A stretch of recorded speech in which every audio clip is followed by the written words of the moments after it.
Pikiran adalah awal dari segala sesuatu. Pikiran adalah pemimpin. Pikiran adalah pembentuk. Ketika seseorang berbicara, bertindak dengan pikiran yang baik, maka kebahagiaan akan mengikuti, bagaikan bayang-bayang yang tidak pernah lepas dari bendanya. Para bapak, ibu,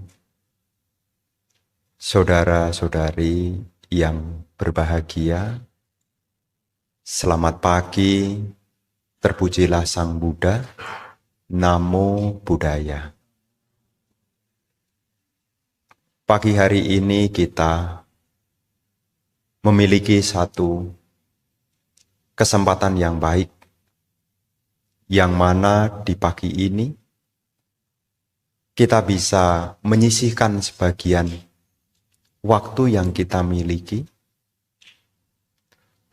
satu kesempatan untuk kembali memperkokoh keyakinan kepada Tiratana, membuat kebajikan, dan juga di pagi ini punya kesempatan untuk kembali belajar Dhamma ajaran Sang Buddha. Para bapak dan ibu, saudara-saudari sekalian, dalam rangkaian kegiatan puja bakti rutin hari Minggu, selain diisi dengan pembacaan parita, meditasi, juga akan digunakan waktunya juga untuk membahas Dhamma. Tidak lain tujuannya adalah supaya kita punya pemahaman yang benar, sehingga kita bisa menuntun pikiran kita kepada hal-hal yang bermanfaat, sehingga ucapan, perbuatan yang kita lakukan bersama dengan hal-hal yang bermanfaat. Para bapak dan ibu, saudara-saudari sekalian, sebetulnya tema yang hari ini ingin Bante sampaikan sebetulnya adalah materi untuk hari yang kemarin. Yang mana kemarin hari Sabtu semestinya ada pelatihan meditasi, tetapi kemarin ada Waisak nasional yang katanya akan dihadiri Pak Presiden. Jadi meditasinya jadi ditunda karena dapat undangan akan hadir Pak Presiden. Ternyata karma baik kita kurang. Sudah libur meditasinya, Pak Presiden tidak datang. Tapi materi hari ini tidak hilang. Bapak dan Ibu, saudara-saudari sekalian, sehubungan dengan usaha kita belajar Dhamma, seringkali disebut seperti halnya seseorang yang sedang membuat rakit. Rakit digunakan untuk menyeberangi sebuah sungai. Demikian pula Dhamma yang diajarkan oleh Guru Agung Sang Buddha juga diumpamakan seperti halnya rakit yang kita gunakan untuk menyeberangi samsara ini. Maka dalam kehidupan sekarang ini, kita memiliki pemahaman-pemahaman yang benar, memiliki ucapan yang benar, memiliki perbuatan yang baik. Ini tidak lain adalah seperti sedang membuat rakit. Kalau seseorang punya rakit ingin menyeberangi sungai, maka seseorang itu kemungkinan kecil untuk terjatuh sedikit sekali. Demikian pula Bapak dan Ibu sekalian. Kalau dalam hidup kita punya Dhamma, kita mengisi pikiran kita dengan pikiran yang baik, ucapan kita juga ucapan yang baik, perilaku kita juga perilaku yang baik, maka kecil kemungkinan untuk jatuh di alam menderita.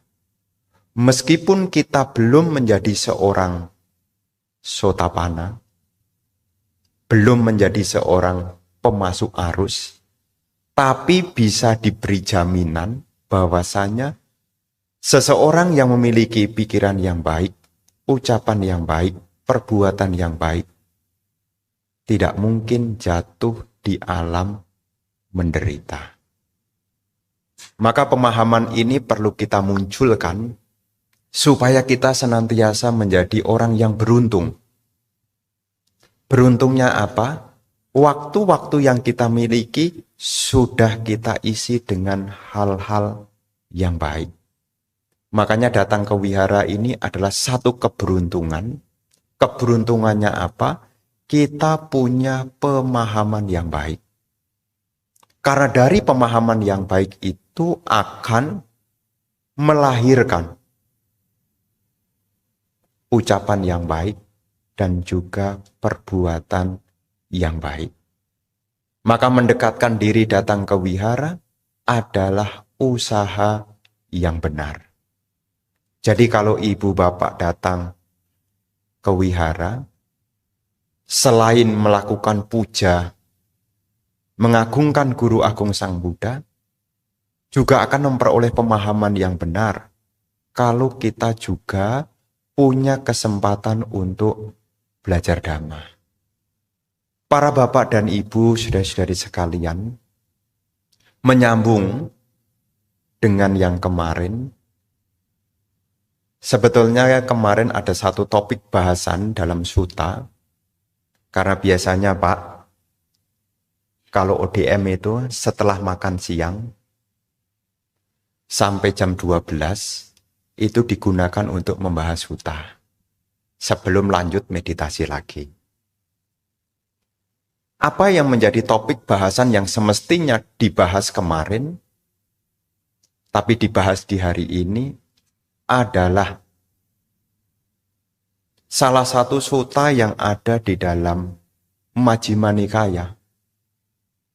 Sutta nomor 57 yang berjudul Kukurawatika Sutta.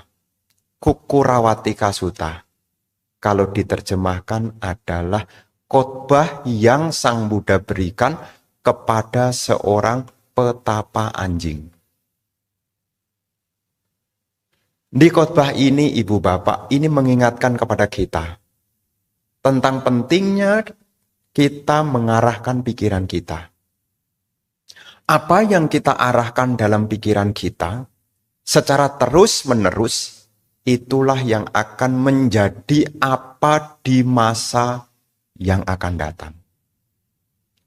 Apa yang kita pikirkan, apa yang kita ucapkan, apa yang kita lakukan terus-menerus, itu akan menjadi pengkondisi yang akan datang. Itu disampaikan di Majjhima Nikaya nomor 57, Kukurawatika Sutta. Berkenaan dengan latar belakang apa, Bante? Berkenaan dengan latar belakang ada seorang pertapa yang bernama Puna dan Senia, yang berasal dari negeri Kolia. Dua pertapa ini mengunjungi Sang Buddha. Puna adalah seorang pertapa dengan cara hidup seperti halnya seekor sapi. Cara berjalannya, cara makannya, kebiasaannya, termasuk pikirannya. Seperti halnya seekor sapi. Sedangkan Senia adalah seorang pertapa yang menjalani hidup pertapaan seperti halnya seekor anjing. Cara berperilakunya, cara berpakaiannya, cara makannya, kebiasaannya. Kenapa mereka menjalankan hidup yang sulit seperti halnya seekor sapi dan seekor anjing? Itu sulit Bapak Ibu. Kalau main-main bisa. Anda kan waktu kecil main-mainan. Sapi merangkak. Kalau terus-terusan dari rumah Anda ke Pusdiklat, Anda bisa bayangkan? Menderita. Menderita. Puna dan Xenia ini ya menjalankan praktek dengan cara praktek jalan merangkak seperti halnya seekor binatang karena mereka punya pemahaman bahwasanya praktek seperti ini bisa dipakai untuk mengatasi penderitaan. Jadi apapun dia lakukan dengan persepsi ini bisa mengakhiri penderitaan. Makanya sesulit apapun dilakukan. Puna setelah bertemu dengan Sang Buddha bertanya, apa yang terjadi dengan Xenia yang menjalankan hidup seperti halnya seekor anjing di masa yang akan datang? Sang Buddha menjawab, cukuplah, biarkan saja. Kedua kalinya, kalau Xenia menjalankan praktek seperti halnya pertapa anjing seperti ini, apa yang terjadi di masa yang akan datang? Sang Buddha menjawab, cukup, biarkanlah saja. Ketiga kalinya, Sang Buddha baru menjawab. Sang Buddha baru menjawab, apa yang terjadi jika Xenia, nama pertapa ini, yang menjalankan hidup seperti halnya seekor anjing, dengan cara berperilaku, cara makan, cara bertindak seperti itu, Sang Buddha menyampaikan, di masa yang akan datang kalau ini dilakukan terus-menerus, akan mengkondisikan di masa yang akan datang lahir di antara kawanan anjing. Kalau dia berpikir dengan praktek seperti itu ternyata membawa kondisi lahir di alam binatang, yang dia pikir membawa alam bahagia, dia marah. Akibat kemarahan itu dia jatuh lagi di alam neraka. Ini bahaya kalau kita punya pandangan yang keliru. Makanya kita mendengarkan dhamma jangan sampai ibu bapak memegang sesuatu yang keliru. Contohnya apa Bante? Nanti akan saya kasih contohnya. Disampaikan bahwasanya Xenia yang menjalankan hidup seperti halnya seekor anjing tadi. Karena dibiasakan cara bertindaknya, cara berpikirnya, lakunya, sehingga mengkondisikan di antara kawanan-kawanan anjing di kehidupan berikutnya. Kemudian Xenia juga bertanya. Apa yang terjadi di masa yang akan datang dengan Puna, temannya, yang hidup dengan praktek seperti halnya seekor sapi. Cara bertindaknya, cara mengambil makannya. Ya. Kalau sapi kan makan pakai mulut. Kita makan pakai tangan. Hati-hati nanti kalau makan tidak pakai tangan, cuma pakai mempel, pakai mulut, hati-hati ya. Ya hati-hati. Nah, Puna ya, yang hidup seperti halnya seekor sapi tadi, ditanyakan oleh Xenia. Dan Sang Buddha baru menjawab setelah bertanya 3 kali. Dan Sang Buddha menjawab bahwasanya di masa yang akan datang, Puna akan terlahir kembali di antara kawanan-kawanan sapi. Setelah mendengar apa yang dijelaskan oleh Sang Buddha, Puna dan Xenia ya ini menangis. Ya. Menangis dan meneteskan air mata. Kenapa Puna dan Xenia itu menangis dan meneteskan air mata? Bukan karena ramalan Sang Buddha kalau bakal jadi itu, tidak. Dia sedih, dia menangis karena dia telah menghabiskan waktu yang sia-sia. Itu yang buat dia sedih. Karena di dunia ini aset yang berharga adalah waktu. Duit hilang bisa dicari. Duit kurang bisa dikumpulkan. Kalau waktunya sudah habis, kalau seandainya sekarang sudah 90, kalau sekarang seandainya sudah 90, mau di top up berapa? Nggak bisa. Aset yang berharga adalah waktu. Maka dikatakan waktu itu menjadi waktu yang baik kalau waktu-waktu itu diisi dengan kebajikan. Ya. Puna dan Xenia setelah mendengar dari Sang Buddha itu, Puna dan Xenia sedih. Ya. Bukan sedih karena takut lahir di alam menderita, bukan. Yang membuat sedih itu karena selama ini sudah membuang-buang waktu dengan cara praktek yang sangat sulit. Secara naskah sih gampang, tapi kalau dipraktekkan susah sekali. Ya. Praktek seperti halnya seekor binatang itu susah sekali dan tidak membawa manfaat. Sudah susah, manfaatnya sedikit. Namanya mosecho. Tidak ada guna. Tidak ada guna.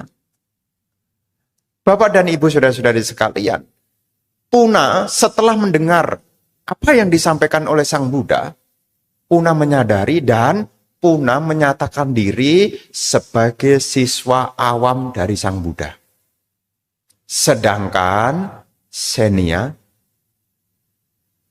menyatakan diri ingin menjadi seorang biku. Setelah melewati masa 3 bulan percobaan, karena kalau orang dari kelompok lain mau menjadi seorang biku, dia harus mengikuti masa percobaan selama 3 bulan. Tapi Xenia bukan mengambil 3 bulan, tapi mengambil 4 tahun. Dan akhirnya Xenia ditasbihkan menjadi biku dan mencapai arahat. Nah, itu nanti ibu bapak bisa membaca di dalam Majjhima Nikaya nomor 57, Kukurawatika Sutta. Nah, setelah membabarkan itu, Sang Buddha melanjutkan, di dunia ini ada 4 jenis perbuatan. Ini perlu diingat. Di dunia ini ada 4 jenis perbuatan. Yang pertama adalah perbuatan gelap berakibat gelap. Kama kangka, kama wipakang. Perbuatan gelap berakibat gelap. Maksudnya apa? Jika seseorang berbicara, bertindak, berpikir dengan pikiran yang buruk, maka tempat tujuannya adalah tempat alam menyedihkan. Apakah alam neraka? Apakah alam setan? Apakah alam binatang? Dari mana Bante? Dari pikiran, ucapan, tindakan yang buruk. Jadi apa yang kita lakukan secara kontinu, ya, cetana itu satu momen, tapi kumpulan dari cetana-cetana ini yang akan menjadi gatik yang akan datang. Alam yang akan dituju. Makanya kalau ibu bapak memegang pikiran yang keliru, ucapan yang keliru, perbuatan yang keliru, patut diluruskan. Contohnya apa Bante? Anda pernah benci sama orang? Kalau lihat wajahnya langsung otomatis. Kalau Anda benci sama orang, lihat wajahnya orang langsung otomatis bahagia atau menderita? Lanjutkan atau di stop. Ya kalau ketemu Bante sih ngomongnya begitu. Ya. Kalau Anda benci sama orang, lihat wajahnya kesel, kira-kira lanjutkan atau stop? Kalau ketemu Bante, ya stop lah Bante. Kan sudah tahu, wong sekarang aja menderita kok.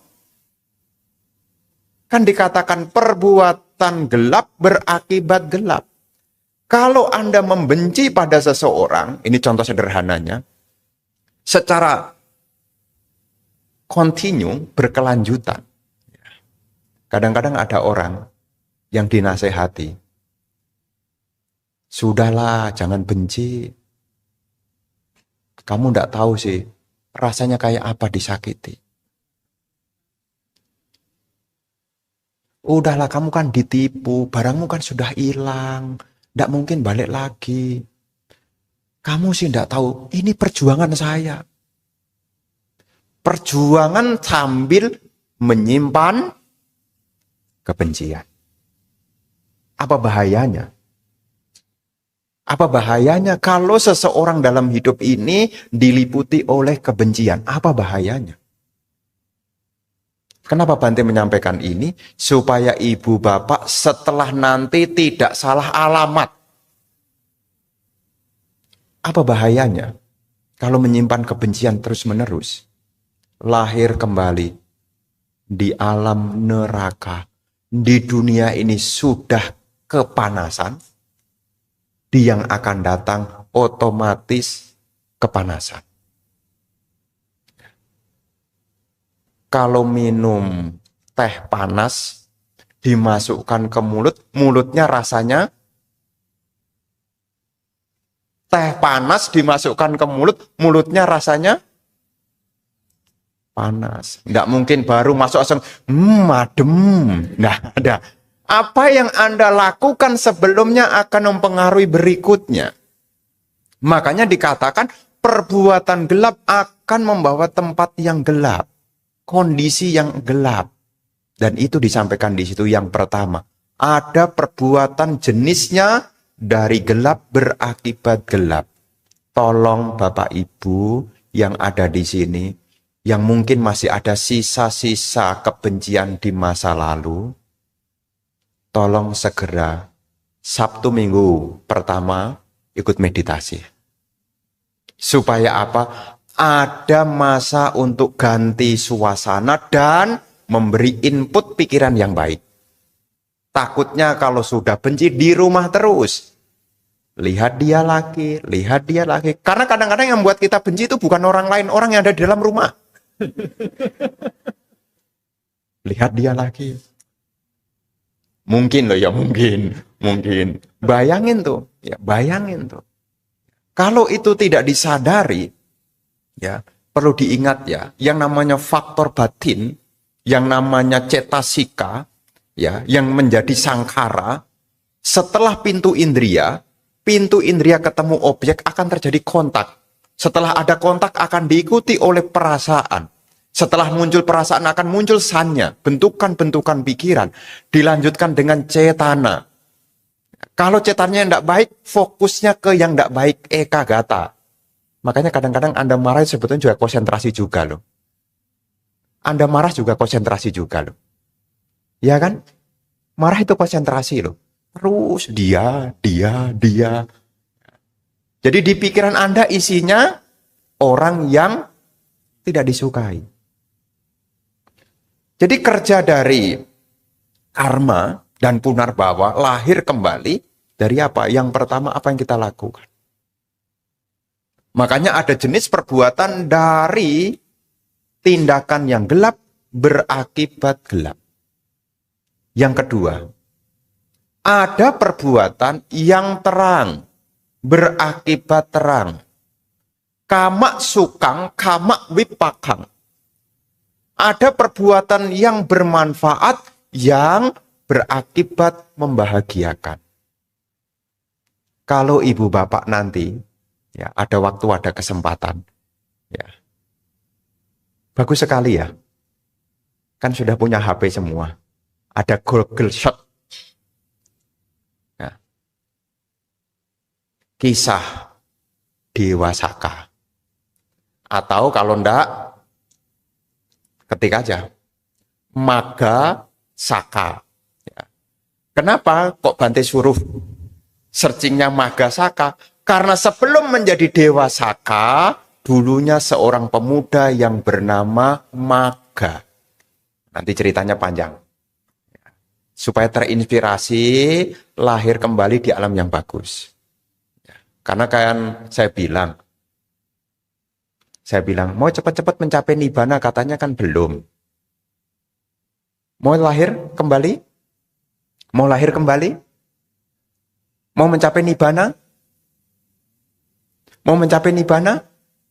Mau. Mau berusaha mencapai Nibbana? Mau. Di depan Bante mau. Tapi hari Sabtu ikut meditasi tidak pernah datang kok, gimana? Gimana maunya Nibbana?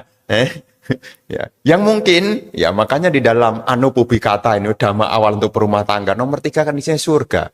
Ya. Dan tugas kewajiban biku nomor 4 itu juga surga juga. Menjadi biku punya 5 kewajiban. Yang pertama mendengarkan apa yang belum pernah didengar. Ya, memperjelas apa yang pernah didengar, menghilangkan keraguan-raguan, menunjukkan jalan ke surga. Ini tugas biku kepada perumah tangga di dalam Sigalo Wadasuta. Nah, jadi kalau kita ingin lahir di alam surga, apa yang kita lakukan? Dari perbuatan terang akan berakibat yang terang. Maka kalau bisa nih, latihan lah, kan harus dikontinu. Ya. Ini juga diperkuat oleh syair Dhammapada 224. Sacang banenak kuceyak daja pasming piyacito etehi tihi tanehi dewa gacanti santige. Ya. Seseorang yang berkata jujur, bisa menahan kemarahan, sering memberi meskipun sedikit, dengan melakukan 3 hal ini, seseorang bisa terlahir di alam surga. Nah, nanti status WA Dhammapada 224. Siapa tahu teman-temannya yang hari ini tidak datang, terinspirasi untuk berkata jujur, menahan kemarahan, sering memberi meskipun sedikit. Karena 3 hal ini jika ditekuni, dilakukan berulang-ulang, bisa mengkondisikan lahir kembali di alam surga. Kok bisa Bante? Inilah penjelasan nomor 2 ini.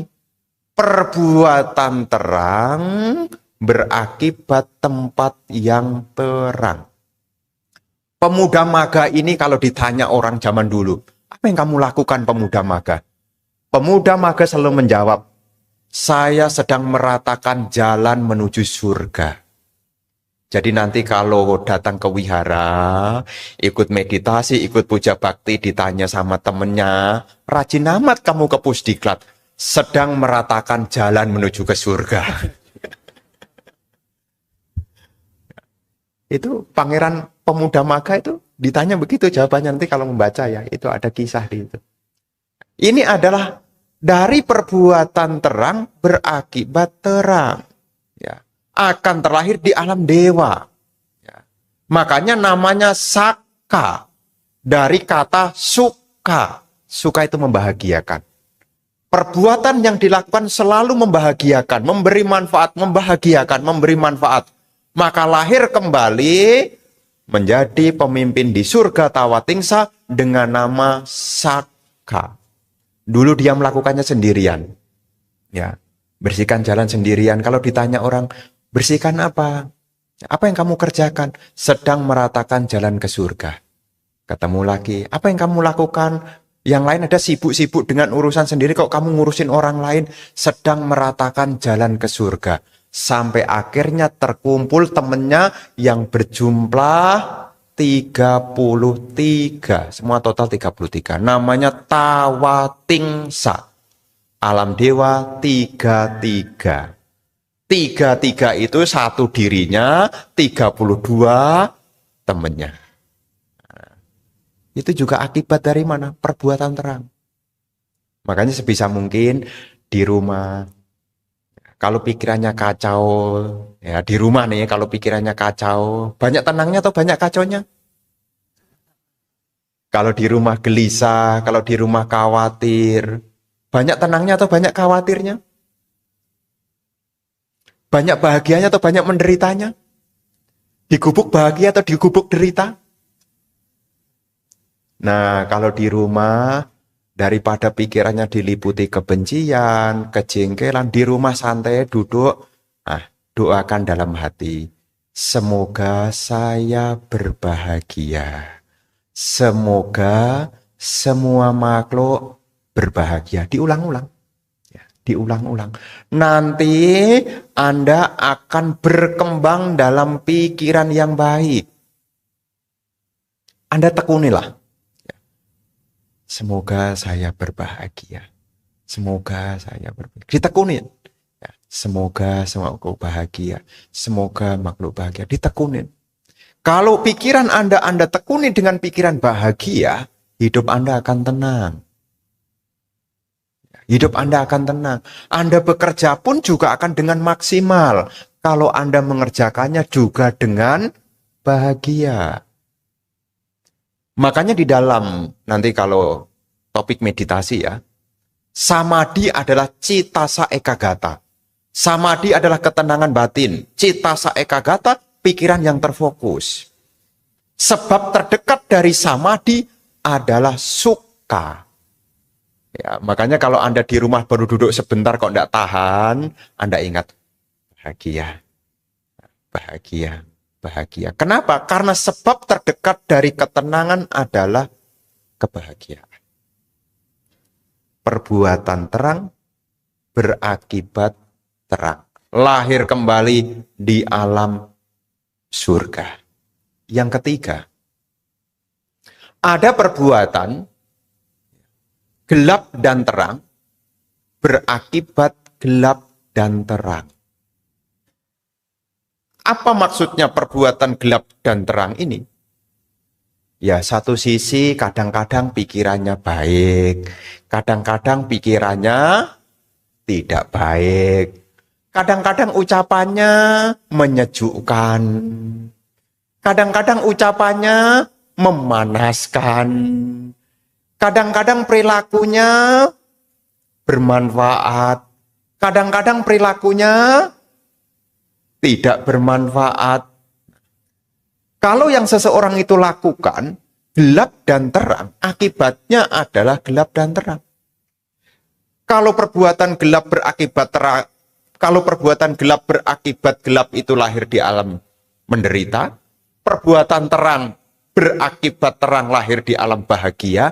Kalau perbuatan gelap dan terang terlahir kembali jadi, kalau bukan dewa alam rendah, terlahir kembali jadi manusia. Makanya kita ini suasananya juga gelap, terang. Kenapa suasana kita gelap terang? Karena dulu pengaruh yang kita lakukan, kita juga melakukan yang kontinu juga gelap, terang. Ya, kita bukan ngomongin orang. Ya, bukan ngomongin orang, ngomongin diri sendiri. Karena diri sendiri adalah masih orang. Kan masih orang. Ya. Karena perbuatan gelap dan terang ini mengakibatkan kalau bukan lahir kembali di alam dewa tingkat rendah, lahir kembali jadi manusia. Makanya jadi manusia ini, ya senang, ya susah. Menerima sesuatu ya senang. Setelah terima kebanyakan ya susah. Ya. Tidak menerima enteng, tapi kalau kebanyakan tidak menerima susah juga. Nah, tuh. Inilah lahir di alam manusia. Kadang dipuji, kadang dicela. Kadang bahagia, kadang menderita. Makanya Anda tidak perlu bingung, kok bisa begini ya hidup ya? Kok kadang bahagia, kadang menderita? Saya punya tetangga kemarin baik sama saya, sekarang kok tidak ada baiknya sama saya. Nah, dulu kita pernah punya satu perbuatan yang kurang lebih sama. Berbuat baik ya. Berbuat buruk tidak juga absen. Ikut hadir juga. Ya. Berdana, iya. Mangga tetangga, juga iya. Ya. Fansen, lepas ikan ke sungai, iya. Terus ke seafood yang hidup itu. Iya, iya. Mau makan apa? Ini ikan males ini loh, ikan males ini loh. Ya. Fansen, ya iya. Membunuh makhluk hidup, ya iya. Fansen lele, ya iya. Kepecel lele, nah juga iya. Ya, ya. Terus gimana Bante solusinya Bante? Ya solusinya ya tanya dulu sebelum pesan. Itu solusinya tuh. Tanya dulu sebelum pesan. Jadi kalau mau pesen pecel lele, tanya dulu. Lelenya masih hidup atau sudah mati? Kita semua menyediakan lele hidup. Oh, kalau gitu saya tidak ada di pecel lele. Jadinya penyet tempe tahu. Tuh, bisa kan? Ya, jadi bukan keluar dari tempatnya, tetap di dalamnya juga. Ini perlu diingat. Kenapa? Kalau nanti gelap dan terang, ya takutnya gelapnya lebih banyak, terangnya lebih sedikit. Ini kan jadi manusia kadang-kadang juga begitu loh. Ya, bisa gelapnya lebih banyak, terangnya lebih sedikit. Atau sebaliknya, ada terangnya, gelapnya sedikit. Tetap loh. Ya ibu bapak sekalian kalau dibilang terang-terang terus kok. Mungkin enggak? Rasanya sih mungkin. Tapi kemungkinan kecil. Ya, kecil. Tapi yang jelas kita dari sekarang kita punya gambaran. Ada perbuatan baik dan buruk berakibat baik dan buruk lahir kembali di alam manusia. Kemudian ada yang keempat. Ini ada perbuatan yang keempat. Yang disebut dengan perbuatan yang bukan gelap juga bukan terang. Berakibat bukan gelap bukan terang. Apa ini? Perbuatan-perbuatan yang dilakukan oleh seorang arahat. Bukan gelap, bukan terang. Bukan kusala, bukan aku salah. Terus disebut apa Bante? Disebut dengan kiriya. Kalau perbuatan itu bersama dengan kiriya, maka tidak menimbulkan wipaka. Makanya bukan gelap juga bukan terang. Mengacu kepada nibbana.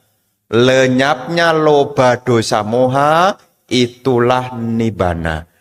Kalau sudah mencapai nibbana, itulah yang disebut paramang sukang, kebahagiaan tertinggi. Ya. Dari gelap akibat terang berakibat terang, ya, akibat terang berakibat terang, dari perbuatan terang berakibat terang, memang membahagiakan. Tapi ini masih berkondisi. Jadi alam dewa, ya, ini masih berkondisi. Jadi alam manusia masih berkondisi. Segala sesuatu yang masih berkondisi, ini masih dicengkram oleh duka. Makanya Sang Buddha bukan semata-mata menunjukkan kita tentang jalan ke surga. Tapi Sang Buddha menunjukkan jalan menuju nibbana. Kalau kita sudah mampu mencapai nibbana, artinya kita sudah tidak punya kondisi lagi. Ya, kalau tidak punya kondisi lagi ya, ajatang abutang asangkatang. Ya, tidak dilahirkan, tidak berkondisi. Ya. Tidak ada penderitaan. Ya, tidak ada penderitaan. Minimal lah, seandainya kita belum mencapai nibbana, minimal kita tidak jatuh di alam menderita. Makanya penting bagi kita membiasakan berpikir yang baik, berucap yang baik, berperilaku yang baik. Ya. Jangan sampai waktu yang kita miliki habis sia-sia kepada hal-hal yang tidak membawa manfaat. Ini ada di dalam Kukurawatika, Majjhima Nikaya nomor 57. Itu menandaskan kepada kita bahwasanya bagaimana kelahiran demi kelahiran semua dimotori oleh pengaruh yang namanya kama. Kama itu tidak lepas dari pikiran. Apa yang kita pikirkan akan melahirkan ucapan dan perbuatan. Apa yang kita pikirkan terus-menerus, witaka wicara, akan melahirkan yakni waci sangkara, bentukan-bentukan ucapan. Apa yang Anda ucapkan itu juga hasil dari apa yang Anda pikirkan terus-menerus. Itu jadi ucapan Anda. Apa yang Anda ucapkan terus-menerus, itu nanti akan Anda lakukan. Bante dari mana? Dari PIK. PIK ada di mana, Bante? Tuh, Jakarta itu yang rame itu loh. Bante dari mana? Dari PIK. Di mana, Bante? Itu yang rame. Ramenya kayak apa sih, Bante? Oh, rame sekali. Kapan-kapan saya ke sana dah. Apa yang Anda ucapkan berulang-ulang akan mendorong Anda kemana? Makanya Anda mesti hati-hati. Selain menjaga pikiran, Anda juga harus menjaga ucapan, bertutur kata yang menyenangkan. Sebisa mungkin bertutur kata yang menyenangkan. Kalaupun pedih, sakit sekalipun, jangan sampai ada kebencian. Kisah pemuda maga nih. Yang 33 tadi, semua 33 bersama dengan maga, ya, itu difitnah sama kepala desa. Kepala desa melaporkan apa yang dilakukan maga bersama dengan teman-temannya itu kepada raja. Bahwasanya mereka ini adalah orang-orang jahat. Raja menangkapnya. Dan maga bersama dengan teman-temannya akan diberi hukuman dengan diinjak-injak gajah. Gajah itu mau menginjak. Sebelum diinjak, orang-orang yang jumlahnya 33 itu ditidurkan, kemudian ditutupi perpal supaya gajahnya tidak lihat. Apa yang terjadi di situ? Maga memberitahu kepada teman-temannya, kita tidak punya perlindungan apa-apa di sini. Yang bisa kita lindungi adalah pikiran kita. Jangan pernah marah dan kembangkan cinta kasih. Ini kalau di sesuatu yang nanti sulit sekalipun. Ada orang minjem tidak balik-balikkan. Ya, orang minjem tidak bayar gitu maksudnya. Jangan marah dan jangan membenci. Harta kita yang sejati adalah pikiran yang penuh dengan cinta kasih. Difitnah, dicela, pokoknya dapat hal-hal yang tidak berkenan yang membuat kita menjadi tidak nyaman. Sebisa mungkin pikiran kita jangan kehilangan cinta kasih. Maga dengan temannya ini akan diinjak oleh gajah itu. Nah, gajah itu ketika mau mundur lagi, mundur lagi, mundur lagi. Raja yang menyaksikan juga bingung, kok bisa ya? Ternyata di dunia ini juga ada yang namanya kekuatan cinta kasih. Di dunia ini ada kekuatan cinta kasih. Kalau Anda punya cinta kasih yang murni, cinta kasih Anda akan memberi kekuatan. Banyak kisah, di dalam kisah-kisah Buddhis banyak. Kalau seseorang punya cinta kasih, ya, selain kekuatan untuk lahir di alam yang bagus, yang namanya cinta kasih itu akan mendekatkan kepada hal-hal yang baik. Maka tadi Bante menyampaikan di tengah tadi, sebisa mungkin kalau di rumah, ya, sebisa mungkin nih, karena kita ini lama-lama kan akan tua. Kalau tua akan banyak kita ini akan tua. Nanti kalau tua akan banyak di rumah. Udah tua keluyuran. Ya. Kita nanti kalau tua itu akan banyak di rumah. Nah, kalau sudah tidak bosan, supaya tidak bosan di rumah, nah waktunya di rumah meditasi. Semoga pagi-pagi buka jendela, semoga berbahagia. Mau makan, semoga berbahagia. Tarik napas, semoga bahagia. Lahir kembali, alam bahagia. Kan kalau nafas terus-terusan kan tidak mungkin kan ya. Tapi kan sebelum kita nafas terakhir, sudah ada motivasi pikiran bahagia. Dikondisikan. Jangan di rumah malah meratapi nasib sendiri. Karma buruk kok tidak habis-habis.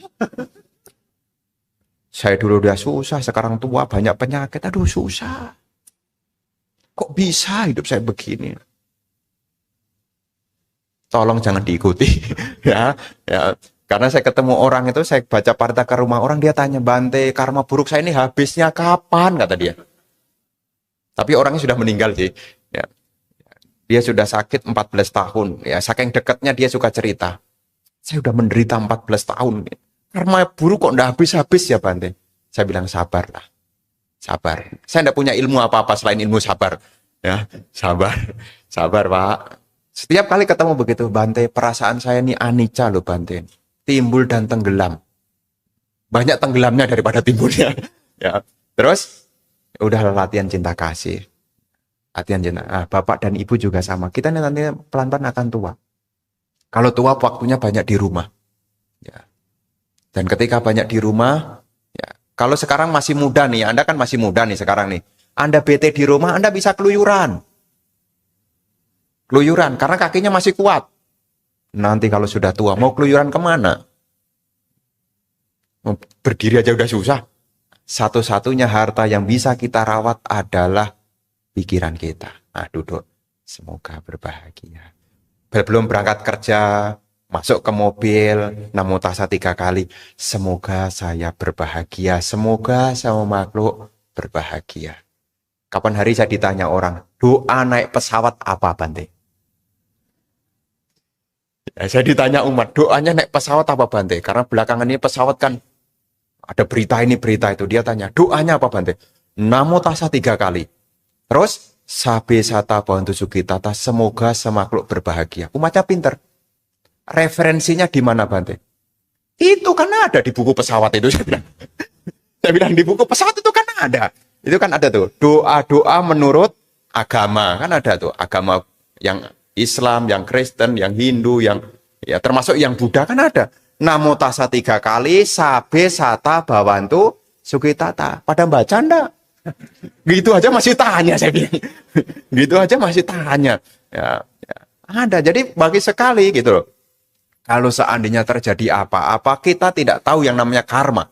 Tapi yang kita tahu adalah sebelum karma buruk berbuah, kita sudah punya karma-karma baik. Andai kata masih ada kelahiran kembali dengan bekal pikiran yang baik, ucapan yang renungan di pagi ini, supaya ibu bapak sekalian terus bersemangat. Ya, mengisi pikirannya, mengisi ucapannya, mengisi perbuatannya dengan kebaikan. Ya, terus dekatkan diri kepada Dhamma, supaya Dhamma-Dhamma berkembang dalam batin Anda, sehingga Anda dapat merealisasi tujuan tertinggi, yakni Nibbana.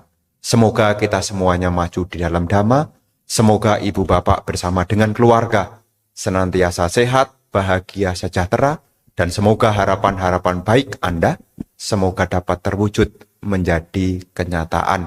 Demikian pula semoga para sanak keluarga leluhur yang telah meninggal, semoga mereka juga turut berbahagia melihat kebajikan yang hari ini telah Anda lakukan bersama. Semoga semua makhluk berbahagia.